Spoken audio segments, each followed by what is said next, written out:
So in a partial knee replacement surgery, as compared to a total knee replacement surgery, you replace just a single compartment. A total knee requires you, in almost all designs, to either remove both the ACL by itself or the ACL and the PCL, depending on the design of the knee.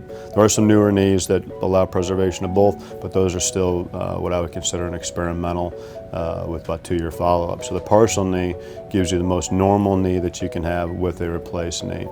And that's one of the greater sources of satisfaction, function, normal feel for the patients, and one of the big advantages for patients that can indeed have a partial. I talk to patients about what they consider normal at the very beginning of our relationship and what their goals are after surgery. So the more disabled they are by the arthritis, the longer they've had pain, the longer they've limped, the longer they've modified their activities or limited their exercise, that's going to prolong recovery.